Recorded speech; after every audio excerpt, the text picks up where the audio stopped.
Hello and welcome to another episode of Star Wars Alliance. Of course, I am your host Clay, and with me, like always, is of course Katie. Katie, how you doing? I am good. I am the person who is always late, y'all. Please don't ever doubt Clay. Um, so no, I Well, am fantastic. So we have quite a few things to talk about. Very exciting things. Surprisingly, a lot on the younger audience side, but still very excited to talk about them. Um, But yeah, how's your week been, your day been so far? I know that I always usually make these things sound more dramatic than they are, but Katie was hit by a car in the last few weeks, so or in the yes, last week. yeah, it was Saturday. And both cars had no damage on them. Um, and it was just I saw it coming, so I tensed up and screwed my whole back up, basically. So yeah, that was fun. And then we're traveling this weekend for another funeral. So long week. Long week. It long week, rough week. Very sorry to hear.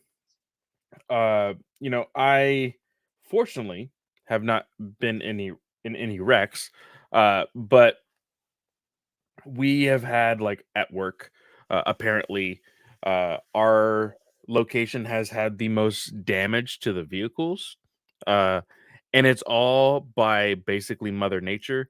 The wind hitting, like making carts hit vans and stuff like that, but we're still getting in trouble for it, so it's a wild time.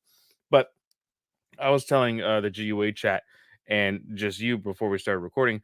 I of course was hosting my father-in-law this past 2 weeks, and let's just say he is a man of his time. I will say that, and it has been a very rough 2 weeks. He is out of the house. He is leaving out of the country. He's going on one of those other adventures that he likes to go on. Last one lasted 6 years, so who knows how long this one will last. But yeah, so now I can finally have my space back. He was staying in this room. I couldn't get to my computer, or like I usually have my PlayStation connected to like all this setup. I had to move my PlayStation. I had to freak it, like it was just annoying on my part. Third world or sorry, first world problems, I know. But it was a hassle. But we do have, like I said, Side note, a oh, go ahead. did you see the cover image that Snell uploaded for this episode? I was so confused by that Y'all, we don't get to choose the cover images nor the ads on this ad on supported show. yes. So I legit, Katie, when I saw the thumbnail that Snell, or I don't even know if it was Snell, maybe it was somebody else that created it. But when I saw that thumbnail, I legit jumped back into Disney Plus and swiped all the way through to make sure that I didn't miss anything in this last episode, because I was like, what episode did they watch and what episode did I watch, you know? So if people didn't I'm know, betting this is from episode 9 on the first season. oh, it is. I'm gonna look it up real fast. Yeah, because uh Cad Bane is the thumbnail of this particular episode, and so I was very, very confused by that. But we do not get to choose those at all. But that does remind me, we are a part of the GUA network. The GUA schedule being weekly, monthly, sorry, weekly, bi-weekly, and monthly. The description of that schedule will, of course, be in the description down below. And you are correct; it is episode 9 of the first season. I know my Star Wars shit, y'all. So, uh, go check out the rest of the GUA on their respective channels, on their respective feeds. and whatnot. But as a reminder, as you can see if you're watching the YouTube, scroll right below me, we do have the Star Wars Alliance hotline where you can give your comments, your concerns, your reviews, anything in regarding to, excuse me, Star Wars Alliance. The hotline number is 1-830-538-4828. Please send us a text, send us a voicemail. We would love to hear and talk about it here on the show. So, with that, let's go ahead and jump into some news here, Katie. Like I said, we have a lot of news in regards to our younger generation. This was a bit of a surprise uh, because it's also coming out May 4th. We have a huge episode, coming up Yes. to us of this Star Wars Day in particular. But Young Jedi Adventures is now announced to be releasing on May 4th, along with, like we talked last week, Star Wars Vision Season 2. I am really excited about this show.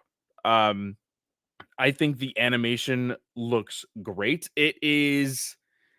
On it is somewhat the same as, of course, Clone Wars and everything else, but it does resemble that of, if anybody with children has seen that of like PJ Masks, or I know that there's like Spider-Man and Friends, that kind of CGI look. That's what they all have, like the really big eyes, the big heads. Yeah. That's what this show is definitely aiming towards and going towards that audience. I feel it's very much in the similar vein of Forces of Destiny. I feel is what the animation looks like. Yes, yes, I can agree with that. So this does with this announcement that Young Jedi Adventures is the whole season is supposed to drop on May 4th. Um so this kind of puts our predictions for where things were going to air in a twist. Because now what's left for the rest of 2023 for Star Wars television, we have Ahsoka and we have Skeleton Crew. So nothing is kind of going to be kind of intermixed. Now, granted, we've front loaded 2023 with Star Wars. So obviously Marvel has some room to kind of play in and maybe um things will balance out a little bit more in between Marvel and Star Wars television. Do you think? I think so because, of course, the sorry, not Star Wars Alliance guys, that's us. The Marvel Alliance guys will be discussing it as well. There has been a lot of announcements and a lot of talks about how Marvel is stepping back and kind of spreading out the love when it comes to their movies and television. And what most people don't realize when it comes to that is the fact that 2020 was basically a wash. It was just kind of dead in the water as far as content goes for Marvel. And so they jam packed everything in 2021 and 2022. Right. Now that things are somewhat better out there in the world, they're able to continue life a little normally. And so there's not going to be as many TV shows, not as many movies all jam packed within 1 year, which does help with the Disney Plus schedule in being able to spread out the Star Wars and Marvel content. Mhm. Yeah. We And I think it'll be beneficial long term, hopefully prevent more fatigue. So, yeah. because I know I was like, "Oh my gosh, there was a crap ton of Marvel stuff in 2022." So, and I know, like, there was a whole debate on the Twitter feed today about superhero fatigue and whatnot. Y'all, I was superhero fatigued after Infinity War. I was like, "Okay, I'm ready for Marvel to take, like, a year or 2 off, like, come back with a new slate." So, I'm not judging anybody who says they're superhero fatigued. I go because I don't wanna get spoiled but, like, yeah, so And we have definitely talked about the numerous amounts of content that we've gotten with Star Wars. Again, Star Wars is a tad bit different because of the way they look at continuity within books, comics, mhm. movies, television, and video games. So we have been getting a ton of stuff. And recently, me and Katie have kind of scheduled out our entire year of 2023 already, which is absolutely insane. Now, granted, I will say I think it's a little exaggerating when I say all of 2023, but it's Yeah, a good, I would say 6 months, really. And yeah. then we've have planned a little bit ahead for some special Patreon content that will be announced soon. Um, but we know about the abundance of content. Now, when it comes to this, the Young Adventures, excuse me, the Jedi Young Adventures show, did they say how many episodes it's going to be? It does not look like it, because it just says it says Star Wars Young Jedi Adventures will premiere on Disney Plus and Disney Junior on May 4th, 2023.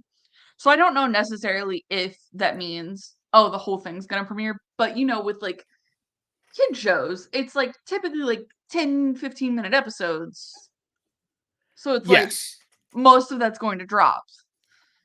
I think So it will because one thing that I have noticed, especially people, if you have not seen the Bat Wheels show on HBO Max, I thought that was going to be like an actual show with like a little bit of character progression, kind of like that of like, you know, something as simple as Thomas the Train. It's not necessarily like a long overarching story, but you get to like realize what some characters are. It is literally a show of show tunes. It is literally the theme of the show, like they're singing the theme and the sequence of like the action shots and everything during that theme changes for every episode. That's the episode. Like the opening credits is the episode. It's only a minute long for every episode. It's sweet. insane. And what I realized, it's because of the short attention span of children. It's, oh, the next one, the next one, the next one. Something I realized with that show that I am obsessed with right now, which is Bluey, watching it with Amber Lynn, that is only 7-minute episodes. They're super short. Some of them may reach maybe somewhere in the lengths of like maybe 9 minutes. I can see this being somewhere in that sweet spot of 6 to 10 minutes each. Uh, this doesn't look Yeah. like it'll be too heavy. I am really excited to see also going along with the Young Jedi Adventures topic. We are also getting books that are released with this a couple days in before May 4th. We have the uh, uh, written by Kathleen Kennedy, Jedi Training. Uh, it is being released May 2nd, along with a Young Jedi Adventures, My First Comic Reader Did you level say 1. Kathleen Kennedy or Caitlin Kennedy? Oh, I did say Kathleen. That's hilarious. Caitlin Kennedy. Uh, man, wouldn't that be wild if Kathleen Kennedy wrote a book and be like people would pick it up and be like the greatest children's book ever? That would be amazing. Because then you're like, So oh crap, like she like I have mixed feelings. Like she's doing all this stuff with Star Wars, but she's an amazing writer. That would be wild. yeah. So one thing that I'm actually curious to see what happens, if we look at this is Kai Brightstar and his lightsaber in this cover and in the show's artwork is green. But if we continue to scroll down, like he has like a whitish lightsaber look here in this My First Comic Reader, which is coming out in June 2023. And then in this one, this Get Well Nubs, uh, reader book, his lightsaber is yellow. So I'm I curious to see how they go about doing that.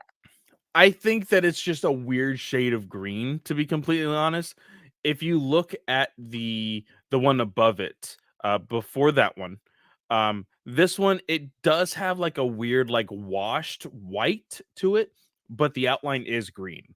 So I think it's supposed to be a green lightsaber, but if you look at the images via the article that you sent me at StarWars.com He also has a talking blue about lightsaber. he has a blue lightsaber.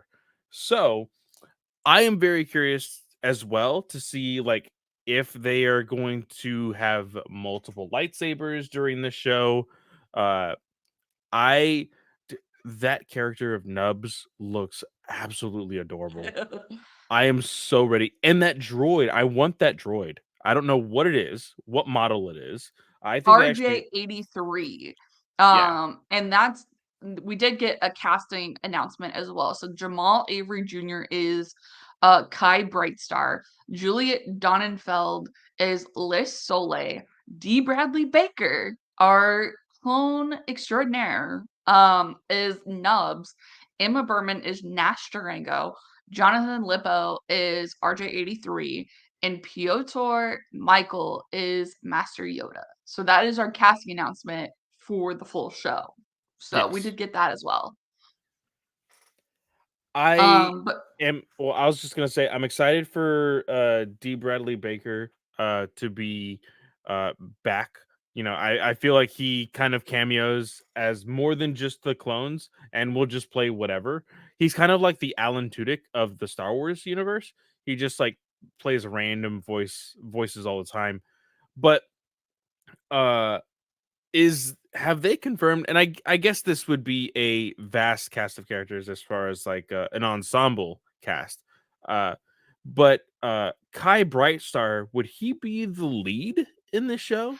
I think so, just with how focal and how center he is. Because if you look at this Jedi training book, you've got Kai and then you've got Master Yoda, which they've got Master Yoda looking all sorts of old right here.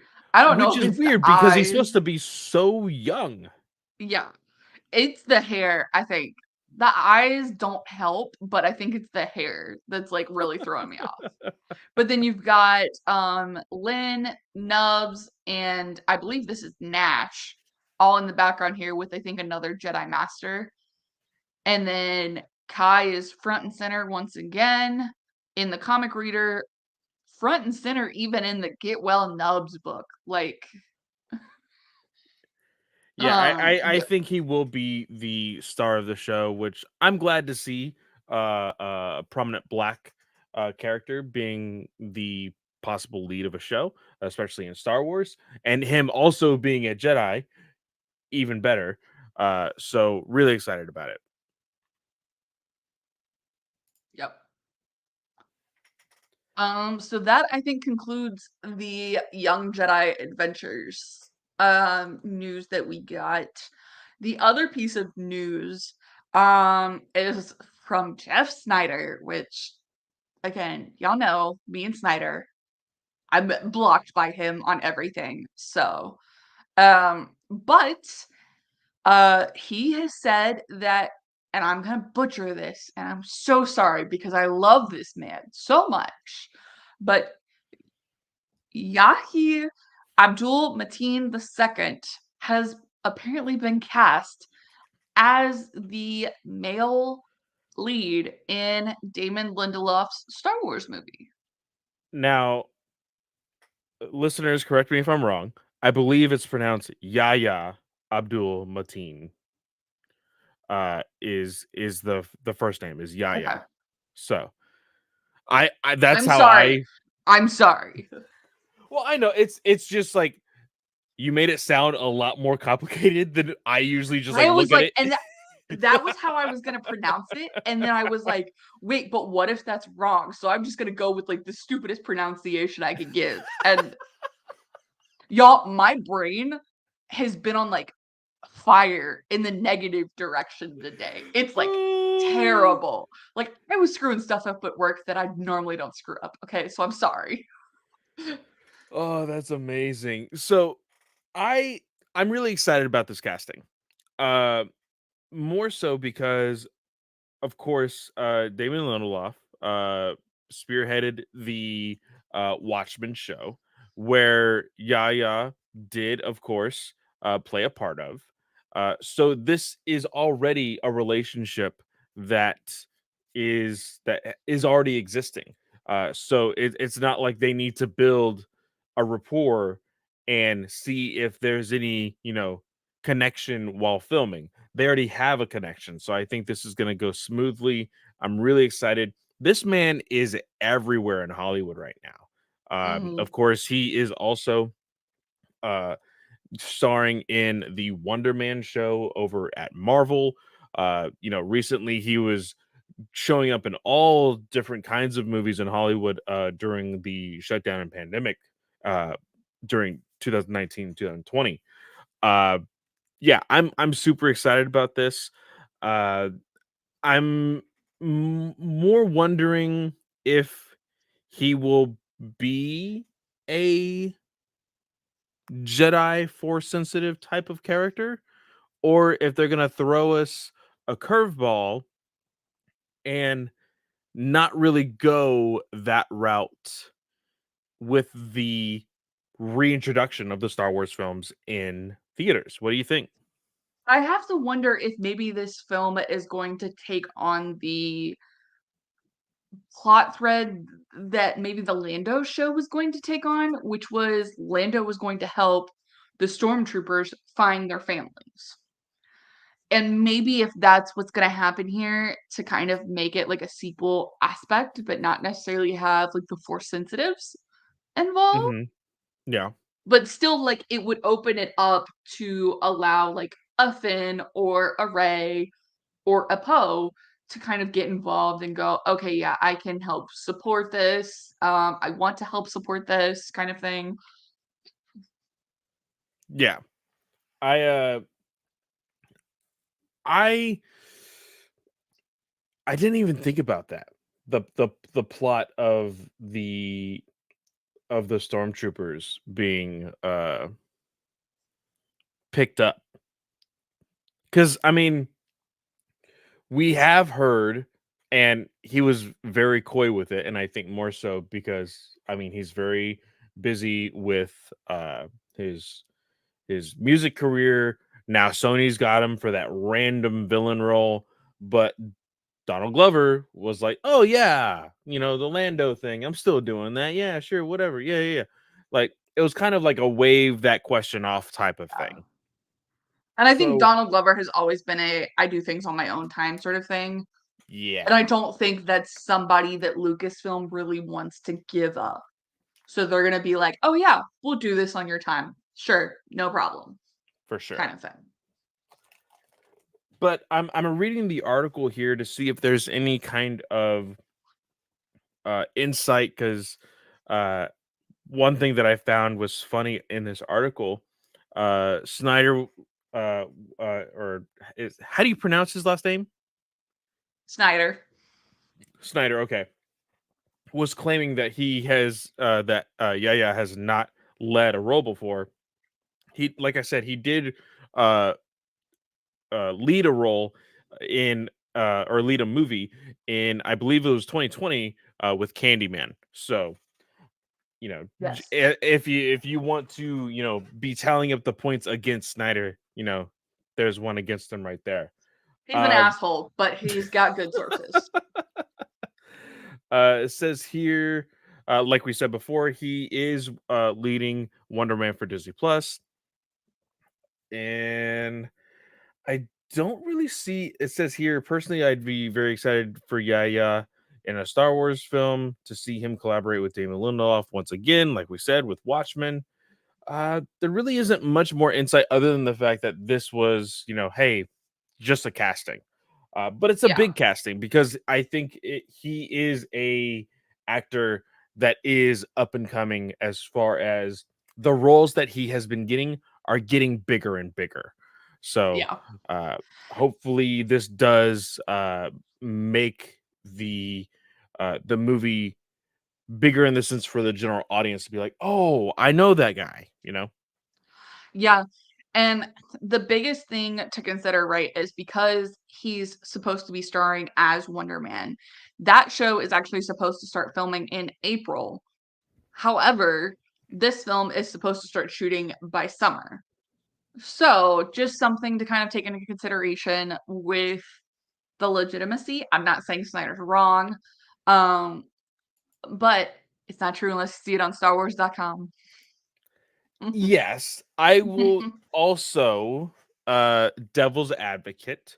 We've always talked about how uh actors can do more than one thing. They can definitely uh go back and forth. Now, Yeah. that was something that I feel like was a lot easier pre-COVID.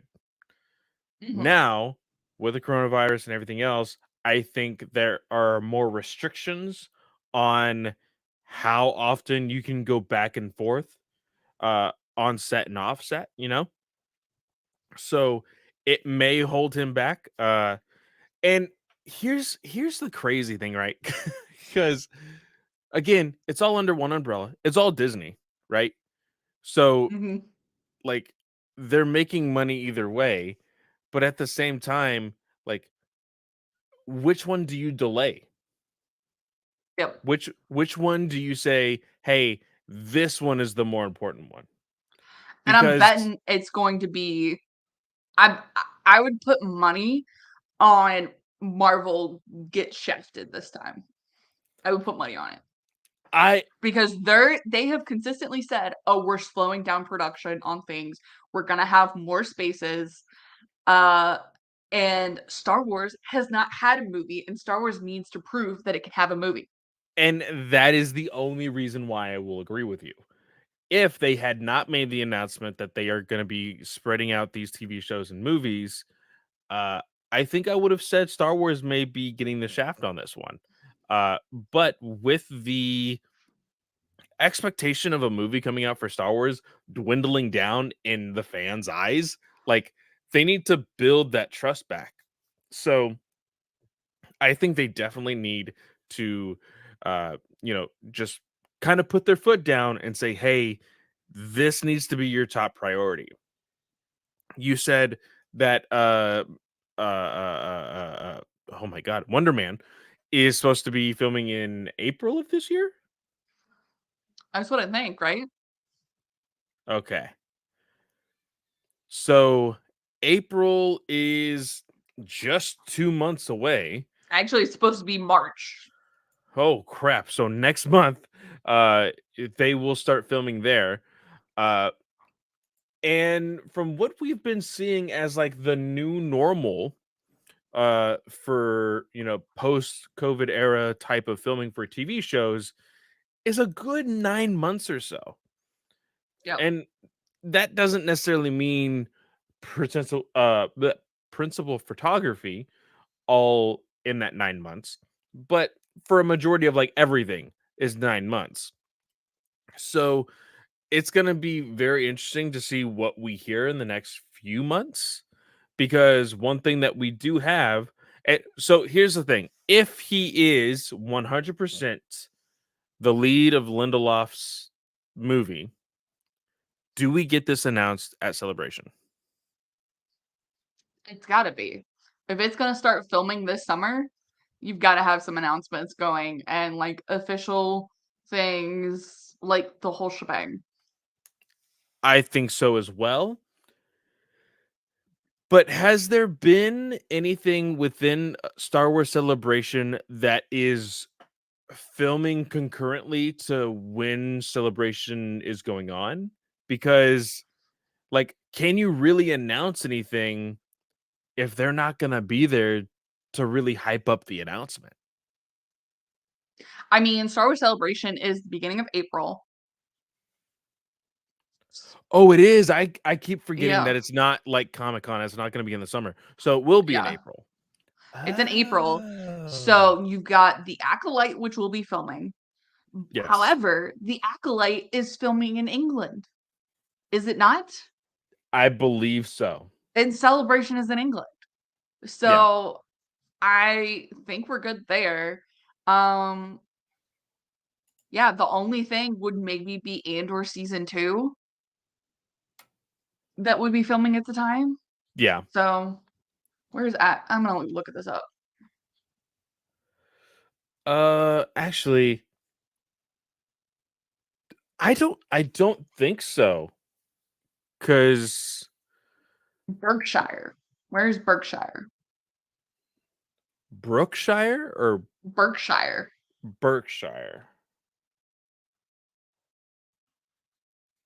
I have no idea where Berkshire is. Berkshire. Hold on. Andor season 2.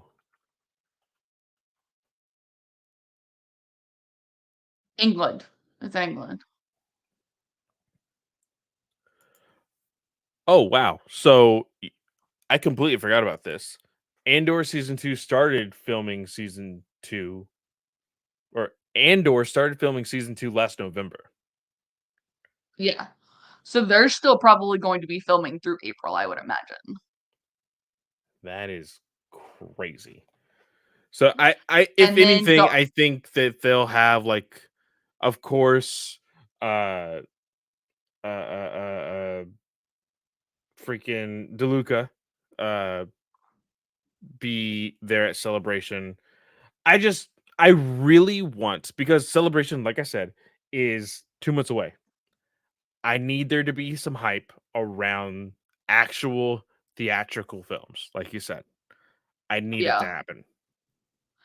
I would imagine that the only other thing really that I can think of, I mean, is um like Mando season 4 or that Bo-Katan spinoff that we potentially heard stuff about that really hasn't gotten any movement on it. Um and then if there's a Book of Boba Fett season 2, those would be the only things. I think And then we any can potential movie. I think we can finally, like, I'm gonna go ahead and say it. I don't think there's gonna be a Boba Fett season 2. I don't think so either. I think it's going to be Bo-Katan, and this whole thing is basically just there's like intermission stuff to allow Pedro Pascal to go film other things. So Yeah. we're gonna get a Bo-Katan show after season 3 of The Mandalorian. I think that these things, and also I don't know why I said DeLuca. Uh Diego Luna is of course starring in Andor. But I do think that we were making the jokes over there for the guys over at DC Alliance, making talking about, of course, Peacemaker 2 or Peacemaker season 2 and Waller being like a season 1.5, uh just like the book of Boba Fett. And I think that, just like you said, they need buffers because Pedro is getting more and more popular. He is just, Yep. he is climbing up that A list for sure. And I just think that for now, a Book of Boba Fett season 2 wouldn't be in the cards because not only like, I'm not gonna say that people absolutely hated the Book of Boba Fett. We had our fair share of issues with the show.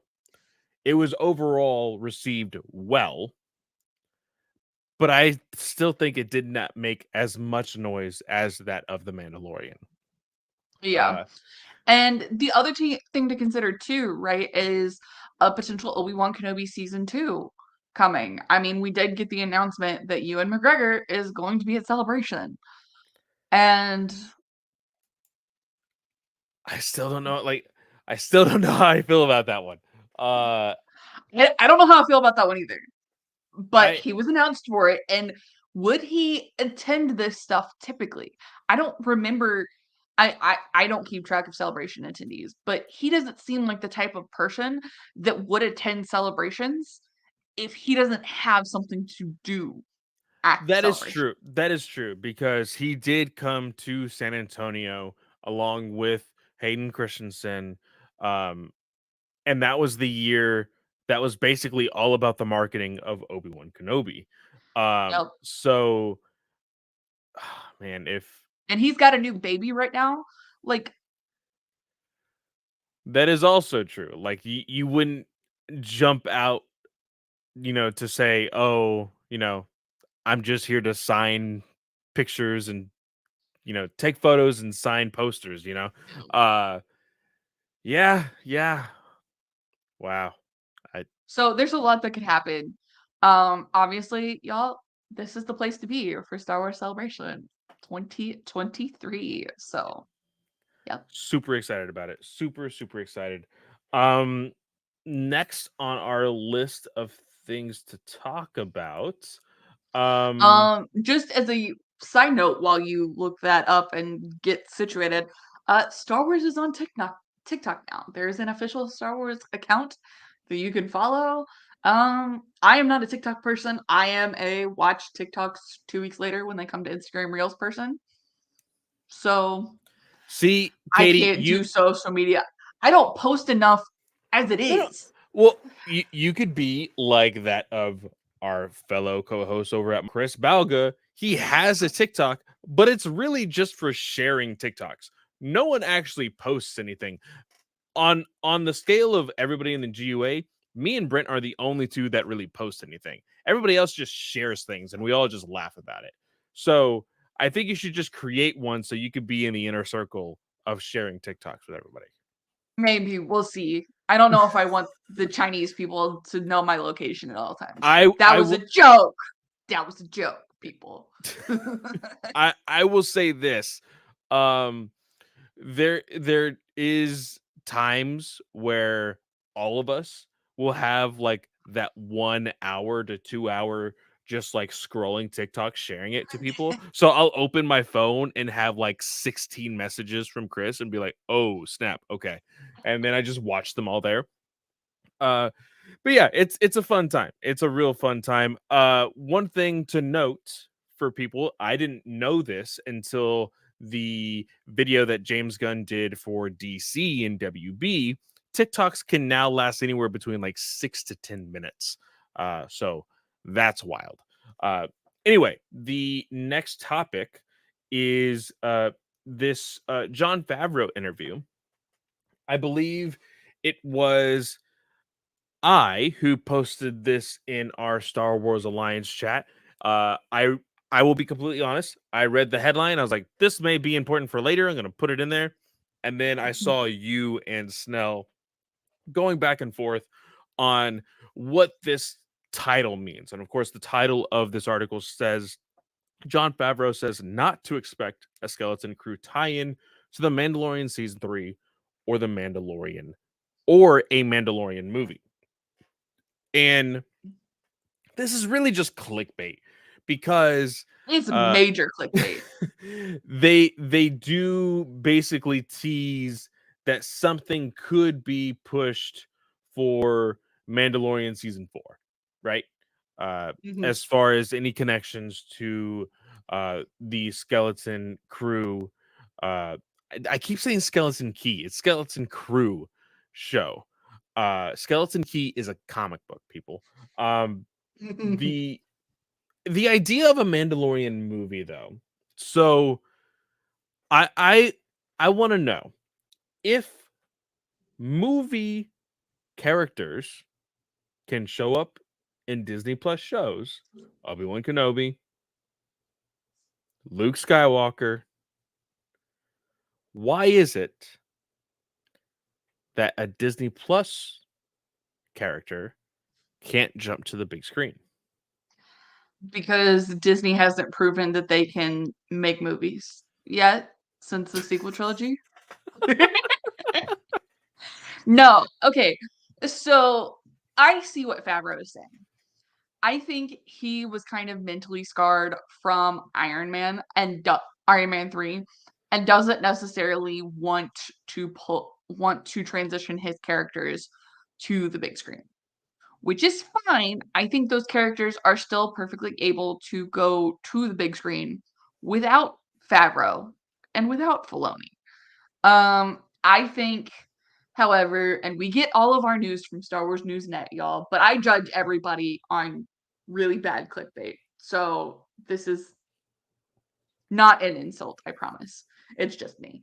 But the title, or I'm sorry, the tweet says Jon Favreau says not to expect a Skeleton Crew tie-in to The Mandalorian season 3 or a Mandalorian movie. Going off of the movie part, we'll get back to the Skeleton Crew piece. The Mandalorian movie part, he says specifically big screen.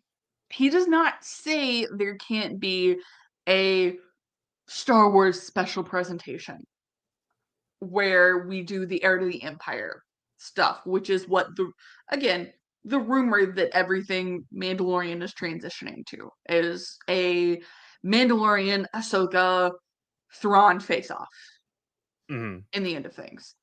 So there's nothing in here to say that it can't be a Disney Plus movie or a Disney Plus special presentation. He just says, I am not planning on anything going to the big screen. So here's another question for you. Okay. Kind of that of the relationship between, because you could easily relate the two, right? You could easily equate the relationship between Filoni and Favreau and Kennedy are the same as that of James Gunn and David Zaslav. Not entirely, but basically in the same kind of like, hey, I can tell you what to do ultimately, right? Do you think Favreau or Filoni has the veto power of Kennedy if Kennedy were to say, "Hey, I need the Mandalorian inside of a theatrical movie"? If Kennedy says that, they don't got the veto power. Kennedy's the VP of Lucasfilm, president of Lucasfilm. True, but again, we've seen like Favreau has jumped the ranks of Lucasfilm from being somebody who, you know, worked on the animation to being the, I always forget his new title, uh being one of the head honchos at Lucasfilm, you know? Filoni As has. yeah, yeah, as far as like the on the creative side, I mean, you know? Yeah, story group wise. Yeah. I just think that I think that Filoni and Favreau may have the power to be like, Kennedy, I know you want this, but we don't want this, so we're not gonna do it. And she would be like, okay. I feel like that I would think happen. they could come with a legitimate argument and go, this is not the best case for the timeline. But I don't think, I mean, I think you can turn any story on Disney Plus and you can turn at least part of it into a movie. Like, Yeah. it's really not that hard to transition some of these stories. I mean, we saw it with Obi-Wan Kenobi. Obi-Wan Kenobi was originally supposed to be a movie and then transitioned the thing into a TV show. Yes. So it is very simple to just say, okay, we're going to shrink this storyline and turn it into a movie. You could have had The Mandalorian and Grogu's stuff in Book of Boba Fett be a movie instead of interrupting Book of Boba Fett. That is that would be weird. Like that just imagine that announcement though. Like or not even an announcement. Just imagine like the announcement of a Mandalorian movie. People know who the Mandalorian is, so they're going to go watch it, right? And Yep. then like opening scene, you see Grogu and freaking Luke Skywalker, people would go fucking nuts. Um, I think that they should take any and all avenues to go big or go home in the return of the movie theater. And if that means putting the Mandalorian in on the big screen, then you have to put Mandalorian on the big screen. That's what I think. Yeah. I don't think there's a reason not to put Mando on the big screen if as long as it's the right story. Yeah. If you're just saying no, this is a TV character, there's no reason for that to be a TV character. Okay, so the second part of this headline says not to expect a Skeleton Crew tie-in into The Mandalorian season 3. I think this is point blank kind of stupid to assume that there would potentially be a Skeleton Crew tie-in. I know I said there could be, but also The Mandalorian season 3 was done before Skeleton Crew even started filming. Before we even like kind of got the announcement that Jude Law was going to be a part of Skeleton Crew. That is true. So, and he specifically says there's no reason not to expect it with season 4 because they are currently writing season 4 of Mandalorian. Yeah. And when I talked about it for why The Mandalorian was season 3 is going where it's going, I said there was going to be potentially a tie-in to either Ahsoka or the Skeleton Crew. Yeah. So I think it's just something to kind of get your blood pumping and go, holy shit, I need to talk about this. And that's why Star Wars Celebration is there.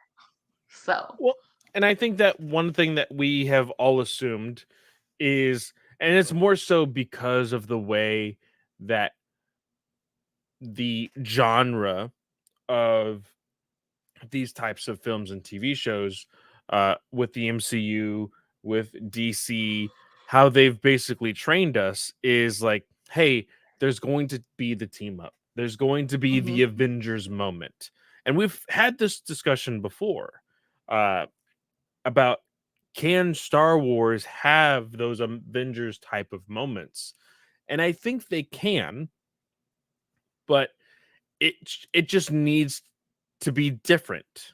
Like, you can't have, like, for me, I think it would be a little weird to have like that Avengers type of shot with like the Mandalorian and Ahsoka right next to her, with Jude Law right next to her, and you know, uh freaking Boba Fett right next to him. Like, it would just look like a really weird cast of characters that we all know and love, but it's just, it wouldn't play out the same way as an Avengers type of movie or a Justice League type movie. I think that they just need to write it correctly.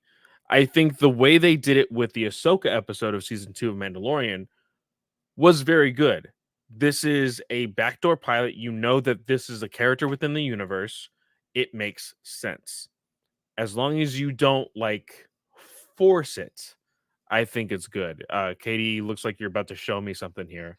So you have clearly never seen the Japanese Star Wars Legends covers where everything looks like a fucking Avengers shot, y'all.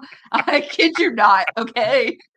And Ah, I'm not saying I hate these covers. No, these are some of my favorite covers. And like these were like some of my like background screen images. Like this shot was one I gave to my sister when I was trying to get her to paint me a picture of Mara Jade for my geek wall. But like literally. And this is an that edit. But like this whole thing is like a Star Wars. it, I was gonna say, it looks like an MCU type of poster, very much so. Yeah. Yeah. So this was like one of the new Jedi Order Japanese covers. It's like this doesn't exist on an English copy of the book. Also, here's one more, and this shows you like the Yuzon Vong, but then like Luke dressed out in Yuzon Vong armor with like Mara and Wedge in the background. Like, It does look like I said, it does look like an MCU very stereotypical poster. It, like I said, I just feel like it would be a little jarring, you know? I think it yeah, might I think it could be cool because, like, you know what? The closest thing to an Avengers type of moment that we have received in Star Wars films was in The Rise of Skywalker, when yeah, Poe goes over the Star Destroyer and you see all the ships. and Yep. you start to see the cameos of all the different characters. That's the closest thing we have ever gotten to the Avengers type of moment in Star Wars. Yep. And it worked, but I don't know. Like, I have to see it. I have to see it, and I have Yep. to see if it could actually work in a newer type of way they're telling these stories of Star Wars, you know? Yep. But that is basically it when it comes to the news. Um, I don't think there was anything else on our list. Oh, real quick shout out. We kind of skipped over it when we were talking about the Young Jedi Young Adventures. Jedi Adventures. Yes. Book is coming out. Our boy Burry is on the cover. It gives me hope. Oh yes. I don't know how much hope it gives me, but it gives me hope. You know, just waiting for the day that Charles Soule hopefully doesn't crush my soul and tells me that he has survived. So Yes. if you guys are watching the YouTube channel, we have brought it up. It is the book that Charles Soule actually wrote with his daughter called Jedi Brave in Every Way. It has Yoda and Burry on the cover. I don't know if I'm gonna buy this immediately, but I just seeing more Burry content, please. You know, just I have more, it please. pre-ordered. Um, the other small bits of news from This Week in Star Wars, which y'all, This Week in Star Wars, if you don't know, is a 5-minute video on the Star Wars YouTube channel that goes live on Thursdays, of course. So you can always check that out there, and we will always cover it the week after, of course. But there is a Lando one shot for Return of the Jedi's 40th anniversary. I am still waiting on the announcement of From a Certain Point of View return of From a Certain Point of View, whatever. Um, and that is it. So that was the only other thing in This Week in Star Wars, because This Week in Star Wars gave us the Young Jedi Adventures and then the Publishing Initiative, which you can find everything about the Publishing Initiative on StarWars.com. They are publishing things from May 2nd to September. So you can go check all of this out for your young reader in your life. So, Very, very cool. But that leads us to our review of The Bad Batch, episode 9 in season 2. This episode, I did not get the title of it. I can tell you in 1 second. I will be completely honest with you. This was kind of a nothing burger for me. Like, Really? it it didn't, of course, let me backtrack real quick. There was a very important piece of character development and story between Tech and Omega. Mhm. That is very important, not only for the story, but for your, of course, Saturday morning special. Uh, excuse me, of like, hey, we need to talk about feelings. We need to talk about family. We need to learn to express ourselves. I think that is a very important message to send, especially if people still think that cartoons are only for kids. Good. Teach them this lesson, please. Um, Yes. I think that And was this good. episode is The Crossing. The crossing. Okay. I think that was very, very good. Again, this episode is what seems to be a part of a two-parter, because it Yes. is clearly on a cliffhanger and it will continue next episode. But other than that small piece of like story between Tech and Omega, there's nothing really here, you know? In my mind. So we got to this crossing point with the mid-season, and I've already said that Crosshair's episode in the first part of the season is one of my favorites. y'all, the rest of the season from here on, these are some of my favorite episodes of Star Wars television. Uh, Now, do I think this should have potentially maybe been a two-parter drop? Yes, I do think this should have been, just because it does truly depend on this last part of the episode, which is entitled Retrieval, which is next week's episode. Um, so yes, it depends on next week's episode to like really get the story point across. But it like I think this kind of shows you how much I hate Sid. I really hate Sid as a character. I hated her in season 1.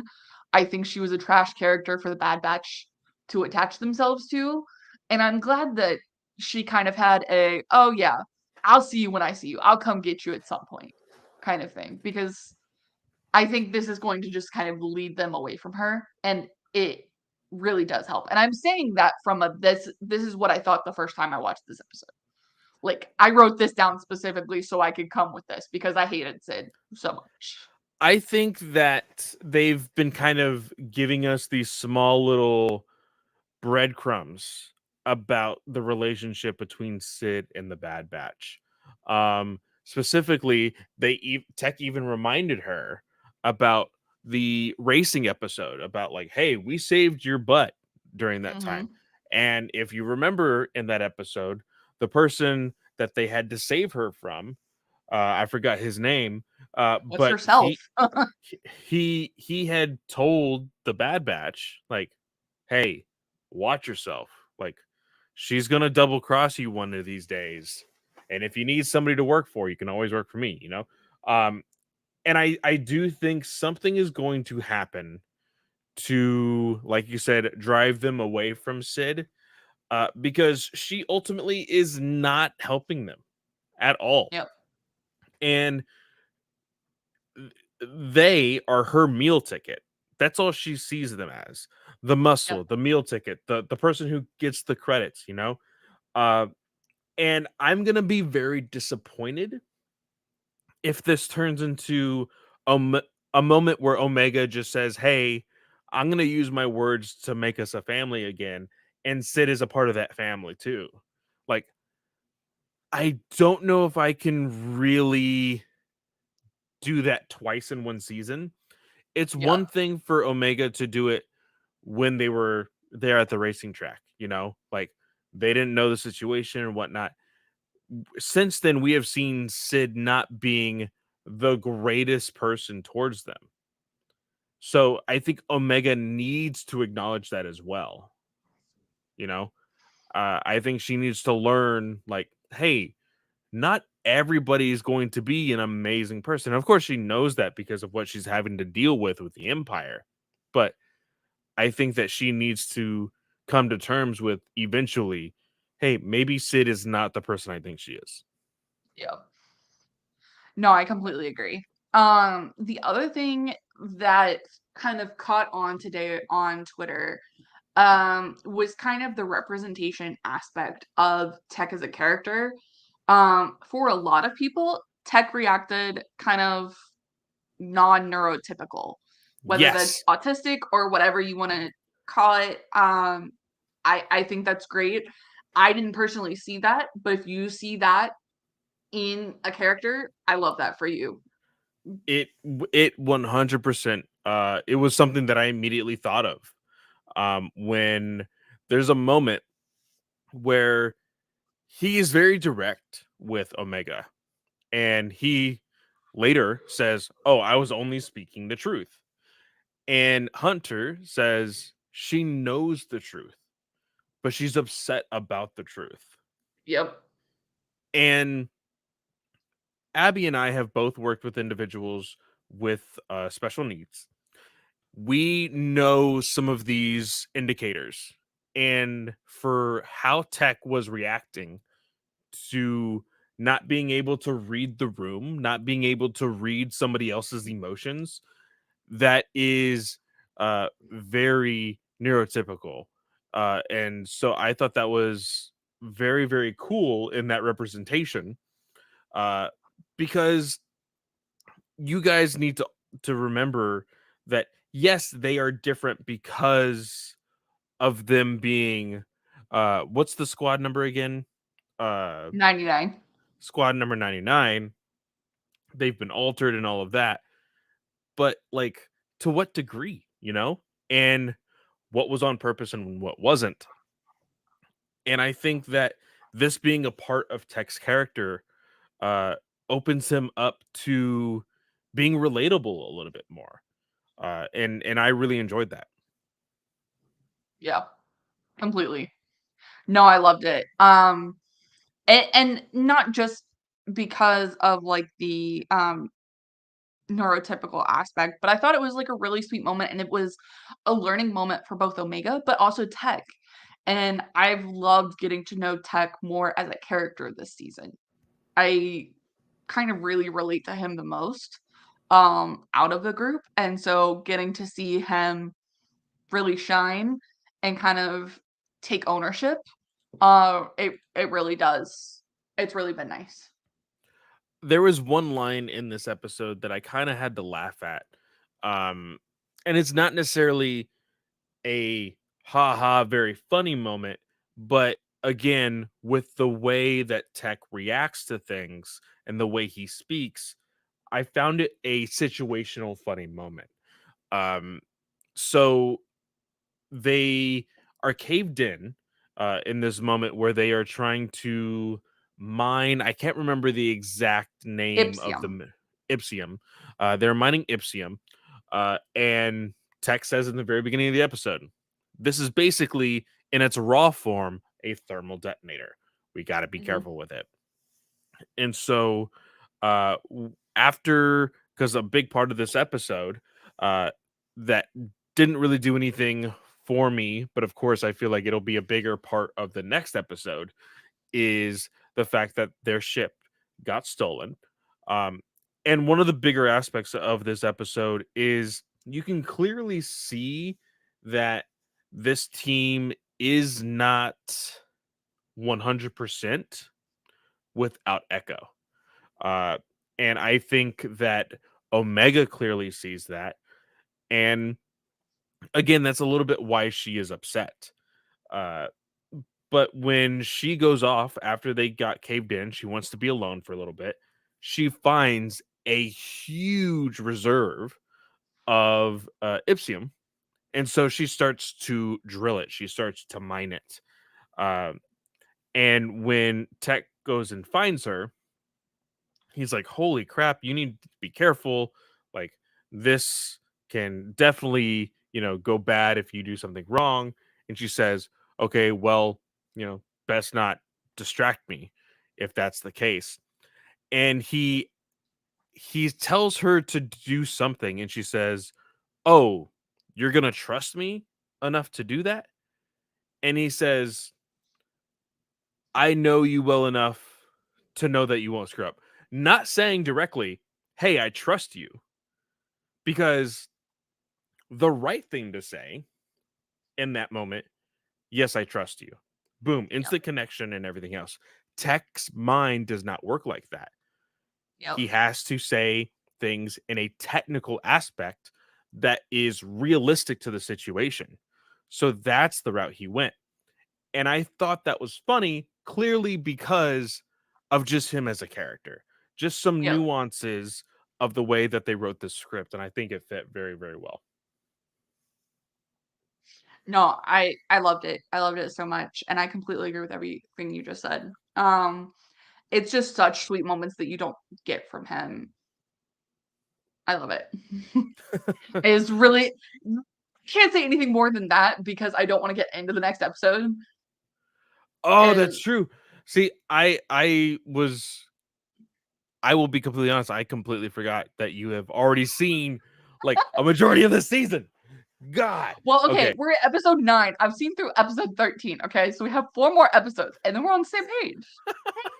Brilliant. Well, I will say this, they were able to have a sit down, have a heart to heart between Omega and Tech. They were able to use a little bit of the extra uh material that they have been mining to, excuse me, blow a hole in the wall They were able to escape, and they're still stranded. Like we said, they tried to contact Sid. She was like, "Nah, never mind. Not going to help you guys." And she eventually broke down to, "Okay, fine. I'll give you a couple days. Like, give me a couple days, and I'll try to figure something out." So that's where we were left off at, as far as like the team is stranded. This planet has very heavy like sandstorms, and it's really going to be weird because Hunter specifically said that they do not have enough rations to last them a couple days. So we'll see how next episode starts and ends. Yeah, precisely. But that is it for this episode. Just over an hour, nothing too crazy. Um of course, you can always find me at Fanboy Clay on Twitter. Uh, if Twitter doesn't explode again, you can always find me on Mastodon as well. Started to post there a little bit more. Still trying to get used to it and remember that I actually have it, so that way I can post there a little bit more. Um, but you can also listen to my other two shows that of on the podcast. Well, one show on the podcast being Ranger Alliance, the other show not on the podcast being Batman News Weekly. We are going to record that one the day you are listening to this, so you will be listening to it this weekend. We're going to be talking about the Flash trailer, all that ensues with that. So it's going to be a very fun time. Katie, what about you? Y'all, you can find me on all the things. It's at Slice of Katie. Well, except for TikTok at this point. We'll see. We'll see what happens. No, if everything explodes, then of course you can reach out to my personal website. It's sliceofkatie.com. And you can as always, I'm gonna be my goal, I said it was my goal for February. My goal for March is to get my website updated, my portfolio back up and running. And then different episodes of Star Wars Alliance will be up. Definitely going to be getting the reviews all coordinated in the same spot. So you can find all of our Bad Batch episode reviews, all of our book reviews, so we can create a timeline and see what we've actually talked about, because I don't remember half the stuff we talk about anymore because there's been so many episodes. No, y'all. I love doing the show so much, and I just hope y'all get that from our episode recordings and listening to them. So this show you can find on Twitter, Instagram. I think you did a TikTok for Star Wars Alliance. Anyways, I don't know. Um, Find all of them. Just look us up. It's Star Wars Alliance without the A and the wars. Very important. Don't forget it. Again, brain no worky today. Sorry, y'all. My other show on the Geek Ultimate Alliance Podcast Network is on Twitter. It's at Slice of Film One, and I promise I will tweet the link to the latest episode, Mission Impossible 2 with Clay, uh, tomorrow, because I feel bad tweeting it at other points through the week because I'm just so bad at tweeting. Um, so you can check that episode out there. And then the next episode that is going live will be on Monday, right, Clay? It's Monday. Yeah, Monday. Yes. Indiana Jones 2, Temple of Doom with Chris. Yay! Um, Originally it was going to also be our top movies of 2022 episode. We had to postpone that because again, I got in a minor car accident. So, Understandable. everything's fine. Everything's fine. So, uh, that episode will be dropping before the Oscars in March. So that is when you can check that out. And yeah, that concludes us for today, y'all. So I hope y'all have a great day or night, whatever time of day you are listening or watching. May the force be with you. Bye, y'all.